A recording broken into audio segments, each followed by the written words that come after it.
त्वमेव माता च पिता त्वमेव त्वमेव बन्धुश्च सखा त्वमेव त्वमेव विद्या द्रविडं त्वमेव त्वमेव सर्वं मम देव देव त्वमेव सर्वं मम देव देव त्वमेव सर्वं मम देव देव।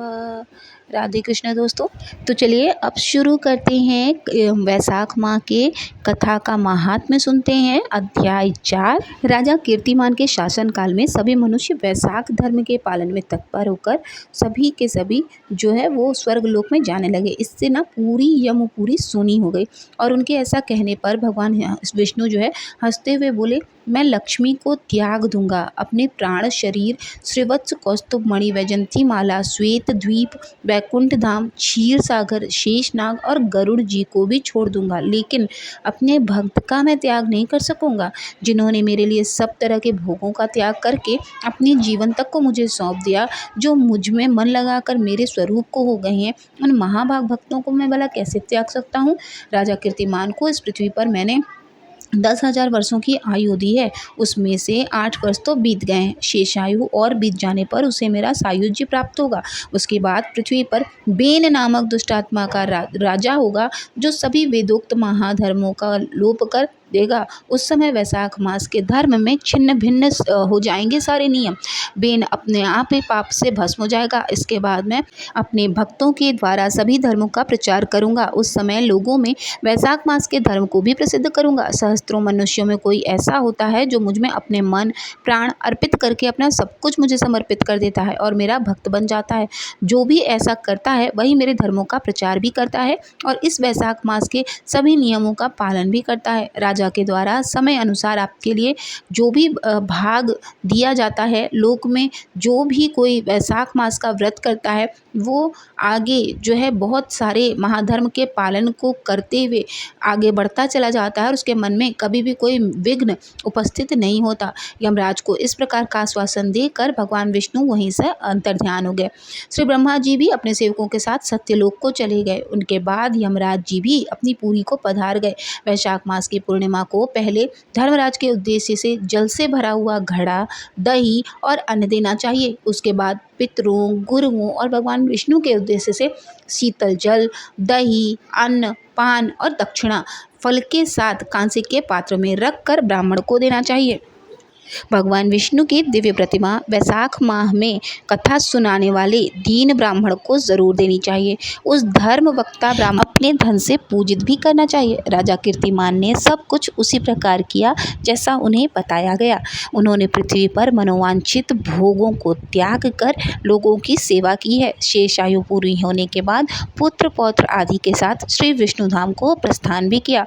मिथिलापति ने कहा, हे महात्मा दुरात्मा राजन, बेन सबसे पहले स्वयंभू मनवंतर में हुआ था। यह राजा इक्ष्वाकु कुलभूषण कीर्तिमान वैवस्वत मनवंतर के व्यक्ति हैं। यह बात पहले मैंने आपके मुख से सुन रखी है, परंतु इस समय आपने और एक बात कही है कि यह राजा जब बैकुंठ चले जाएंगे तो उसके बाद राजा बेन उत्पन्न होंगे।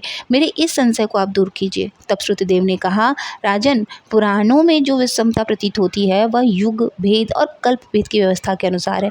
किसी कल्प में ऐसा हुआ होगा कि पहले राजा कीर्तिमान और उसके बाद बेन हुआ होगा, इसलिए कहीं कथा में समय की विपरीतता को देखकर उसके अप्रामाणिक होने की आशंका कभी नहीं करनी चाहिए। श्रुतदेव जी बोले, मेष राशि में सूर्य के स्थित होने पर जो वैशाख मास के प्रातः काल में स्नान करता है और भगवान विष्णु की पूजा करके इस कथा को सुनता है, वह सभी पापों से मुक्त होकर भगवान विष्णु के परम धाम को प्राप्त होता है।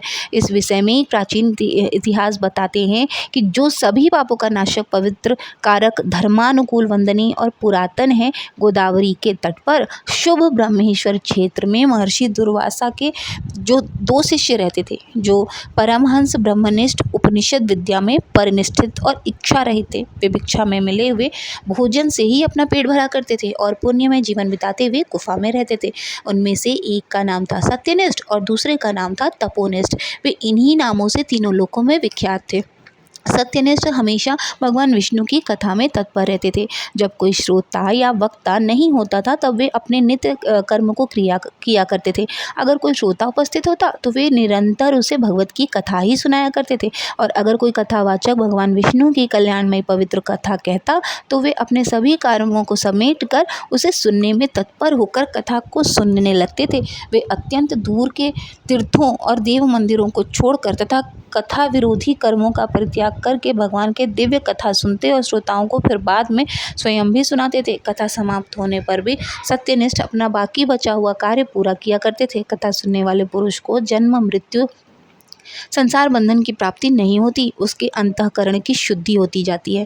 भगवान विष्णु में जो अनुराग की कमी है वह दूर हो जाती है, उनके प्रति भक्ति गहरी और गाढ़ी हो जाती है। साथ ही साधु पुरुषों के प्रति सौहार्द भी बढ़ता है। कथा सुनकर मिले ज्ञान से मनुष्य भगवत चिंतन में समर्थ हो जाता है। श्रवण, ध्यान और मनन यह वेदों के अनेक प्रकार बताए गए हैं। जहाँ भगवान विष्णु की कथा नहीं होती और जहाँ साधु पुरुष ना रहते हों, वह स्थान साक्षात गंगा तट ही क्यों ना हो जाए, उसे निसंदेह त्याग देना चाहिए। जिस देश में तुलसी नहीं है या फिर जहाँ भगवान विष्णु का मंदिर नहीं है, ऐसा स्थान रहने के लायक नहीं है। यह निश्चय करके मुनिवर सत्यनिष्ठ और जो है सदा भगवान की विष्णु की कथा और चिंतन में तत्पर रहा करते थे। दुर्वासा जी का दूसरा शिष्य तपोनिष्ठ दुराग्रह पूर्वक कर्म में तत्पर रहता था। वह भगवान की कथा को छोड़कर पहले अपना सारा काम करता था, इधर उधर हट जाया करता था। जब भी कथा चलती थी तो उसकी अवहेलना करता था और उसे इसकी वजह से बहुत कष्ट उठाना पड़ता था।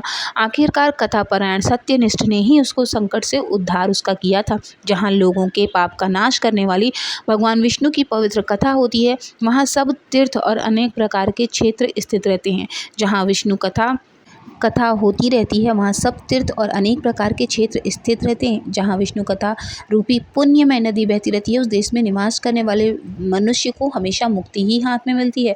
पूर्व काल में पांचाल देश में पुरयशा नामक एक राजा थे, जो पुण्यशील और बुद्धिमान राजा थे। राजा भूरी यशा के पुत्र थे। पिता की मृत्यु के बाद पुरयशा राजा सिंहासन पर बैठे। वे धर्म की इच्छा रखने वाले, सूरता, उदारता आदि गुणों से संपन्न थे। धनुर्विद्या में भी प्रवीण थे। उन महामती राजा ने अपने धर्म के अनुसार पृथ्वी का पालन किया। कुछ समय के बाद राजा का सारा धन नष्ट हो गया। हाथी और घोड़े बड़े बड़े रोगों से पीड़ित होकर मर गए। उनके राज्य में ऐसा भारी अकाल पड़ गया जो मनुष्यों को अत्यंत विनाश काल तक स्थिति तक पहुंचाने वाला था। पांचाल नरेश राजा पुरयशा को निर्बल जानकर उनके शत्रुओं ने आक्रमण कर दिया और युद्ध में उनको जीत लिया। उसके बाद उनकी अपनी पत्नी सिखणी के साथ पर्वत की कदरा पे प्रवेश किया। साथ में उनकी दासी के सेवकगण भी थे। इस प्रकार छिपे रहकर राजा मन ही मन सोचने लगे कि मेरी यह क्या स्थिति आ गई है। मैं जन्म और कर्म से शुद्ध हूँ, माता और पिता के हित में तत्पर हूँ, गुरु भक्त, उदार, ब्राह्मणों का सेवक, धर्मपरायण और सब प्राणियों के प्रति दयालु, देव पूजक और जितेंद्रिय भी हूँ। फिर किस कर्म ने मुझे यह विशेष दुख देने वाली दरिद्रता प्राप्त हुई है? किस कर्म से मेरी पराजय हुई और किस कर्म के फलस्वरूप मुझे यह वनवास मिला है? इस प्रकार की चिंता से व्याकुल होकर राजा ने खिन्न मन से अपने सर्वज्ञ गुरु मुनि श्रेष्ठ का स्मरण किया। राजा के आह्वान करने पर दोनों बुद्धिमान मनुष्यर वहां आए। उन्हें देखकर पांचाल प्रिय नरेश सहसा उठकर खड़े हो गए और बड़ी भक्ति के साथ गुरुदेव के चरणों में मस्तक रखकर प्रणाम किया। फिर वन में पैदा होने वाली शुद्ध सामग्रियों के द्वारा उन्होंने उन दोनों का पूजन किया और विनीत भाव से पूछा कि मैं गुरु चरणों में भक्ति रखने वाला हूँ, मुझे यह दरिद्रता किस कारणवश मिली है? शत्रुओं से मेरी पराजय क्यों हुई है? किस कारण मेरा वनवास हुआ है और मुझे अकेले रहना पड़ रहा है? मेरा ना कोई पुत्र है, ना भाई, ना हितकारी मित्र। मेरे द्वारा सुरक्षित राज्य में यह इतना बड़ा भारी अकाल अचानक कैसे पड़ गया? यह बातें मुझे बताइए। इस प्रकार पूछने पर वे दोनों मुनिश्रेष्ठ कुछ देर ध्यान मग्न होने के बाद इस प्रकार कहने लगे कि राजन, तुमने पहले 10 जन्मों तक महापापी व्याघ्र अर्थात कार्य किए हैं। शिकारी रहे हो, तुम सब लोगों के प्रति क्रूर और हिंसापरायण थे। तुमने कभी लेश मात्र भी धर्म का अनुष्ठान नहीं किया। इंद्रिय संयम तथा मनोग्रह का तुम में सर्वथा अभाव था। तुम्हारी जिह्वा कभी भी किसी भी प्रकार से भगवान विष्णु का नाम नहीं लेती थी। तुम्हारा मन गोविंद के चारों चरणों बिंदुओं का चिंतन तक नहीं करता था। तुमने कभी मस्तक झुकाकर उन्हें प्रणाम तक नहीं किया है और हमेशा दुरात्मा शिकारी का जीवन बिताते रहे हो। पूरे 9 जन्म तुम्हारे पूरे हो गए हैं। 10वां जन्म प्राप्त होने पर तुम सही पर्वत पर आए हो और तुम पुनः व्याध हुए, वहाँ सभी लोगों के प्रति क्रूरता करना ही तुम्हारा स्वभाव था और मनुष्यों के लिए साक्षात यमराज के समान तुम रहा करते थे। दयाहीन, शस्त्रजीवी और हिंसापरायण थे। अपनी स्त्री के साथ रहते हुए राह चलने वाले पथिकों को तुम बड़ा कष्ट दिया करते थे, बड़े भारी शठ थे। इस प्रकार अपने हित को न जानते हुए तुमने बहुत सारे वर्ष बिता दिए हैं। जिनके छोटे छोटे बच्चे हैं, ऐसे हिरणों और पक्षियों का वध करने में तुम्हें बड़ी मजा आती थी। तो तुमने कई सारे अपने दोस्तों मित्रों के साथ विश्वासघात किया है। इसके लिए तुम्हारा सहोदर भाई नहीं हुआ। इस मार्ग में तुम सबको पीड़ा देते रहे, इसलिए अब तुम्हें भी इस तरह का जीवन प्राप्त हुआ है। अगर तुम फिर से वापस राजा का धन धान्य आदि संपत्ति सब कुछ चाहते हो, तो श्री हरि के पद की इच्छा रखते हो, तो वैशाख माह के धर्मों का पालन करो। इस प्रकार सबके सुख तुम प्राप्त कर लोगे। इस समय वैशाख माह चल रहा है, आज तृतीया तिथि है और आज तुम विधि पूर्वक स्नान करो। सूर्योदय के पहले स्नान करके भगवान विष्णु और भगवान गणेश की पूजा करो और अपने समान ही गुणवान पुत्रों की इच्छा करते हो, तो सब प्रकार के प्राणियों के लिए प्याऊ लगवाओ। इस पवित्र वैशाख मास में जितना तुम ध्यान करोगे, मधुसूदन की प्रसन्नता के लिए अगर तुम निष्काम भाव से धर्मों का अनुष्ठान करोगे, तो निश्चित ही भगवान विष्णु के तुम्हें प्रत्यक्ष दर्शन होंगे और वापस तुम्हें तुम्हारा पूरा राज्य मिल जाएगा। निष्काम भाव से बराबर पालन करने लगे राजा और उनके इस धर्म से संतुष्ट होकर भगवान विष्णु ने अक्षय तृतीया के दिन उन्हें प्रत्यक्ष दर्शन दिया। जय श्री कृष्णा। आज का अध्याय समाप्त हुआ। अगले अध्याय में आप जानेंगे राजा पुरुषा को भगवान का दर्शन, उनके द्वारा भगवान की स्तुति, भगवान के वरदान से राजा की सायुजन मुक्ति तथा शंख व्याध संवाद के बारे में और व्याध के पूर्व जन्म के वृत्तांत के बारे में। उम्मीद है हर बार की तरह आज की कथा भी आपको पसंद आई होगी। कथा सुनने के बाद भगवान विष्णु का ध्यान ज़रूर करें, उनका नाम जप ज़रूर करें, ताकि आपको उसका पूरा फल मिल सके। मिलेंगे नेक्स्ट वीडियो में, तब तक श्री हरि की कृपा हमेशा आप सभी पर बनी रहे। ओम नमः शिवाय। जय माता दी।